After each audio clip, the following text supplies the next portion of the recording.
To solve this differential equation, here the value of x is exponential plus 2 raised to the power x form. Then first write auxiliary equation, factorize this, we get this factor 1, 2, 2. Then the complementary function is repeated.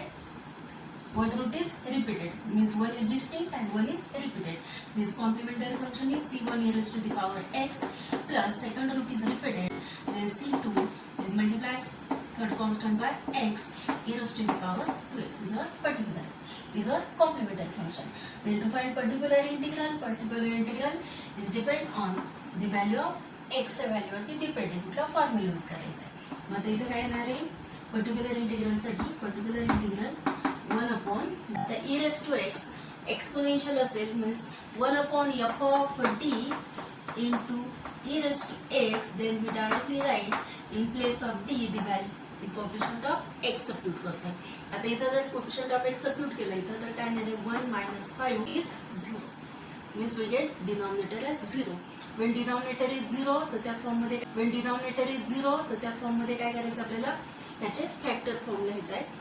Then to find particular integral we write this factor as काय तर d minus 1 and d minus 2 square e raised to x, and for this second याला separately multiply करून घ्यायचे 1 upon d minus 1 into d minus 2 square 2 raised to x.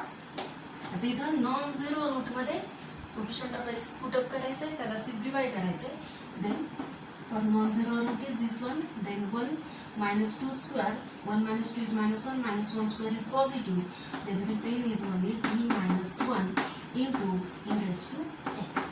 आणि इथं काय करायचं आता हा एक्सपोनेन्शियल नाही तर याला एक्सपोनेन्शियल फॉर्म मध्ये लिहून घ्यायचं. कसं लिहिता येणार आहे 2 raised to x ला, तर त्यासाठी इथं बघा a raised to x, to write a raised to x as e raised to x into log a. काय असं लिहिता येतं e raised to x into log a. तर x into log a म्हणजेच काय असतं तुम्हाला log a raised to x असतो, आणि याचा बेस जर 1 आहे म्हणजे याचा लॉगचा बेस काय e to the base e आणि log e to the base e काय असतं 1 असतं. म्हणजे फायनली परत काय येणार तुम्हाला a raised to x येणार आहे. म्हणजे तुम्हाला a raised to x कसं लिहिता येतं एक्सपोनेन्शियल मध्ये e raised to x into log. Okay, then here we use the same form d minus 1 into d minus 2 raised to x means e raised to x into log.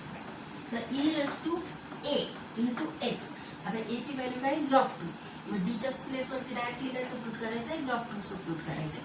आणि इथं काय येणार आहे हे झिरो रूट आहे, तर zero route साठी काय फॉर्म्युला असतो when denominator term is 0 then we use the formula d minus a raised to power e raised to x, d minus a raised to power r e raised to x is x raised to r upon r factorial e raised to x.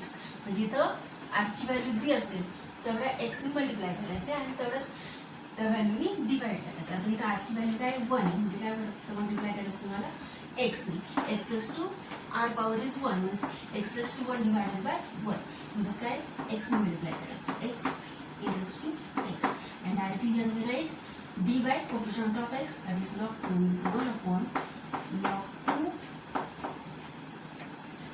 2 minus 1 into log 2 minus 2, there is square into e raised to x into log 2, and I either write e raised to x into log 2 or directly just write 2 raised to the power x, then which is the particular integral. Then finally complete solution is CF plus PI, means this CF plus PI दोन्हींची addition is our complete solution.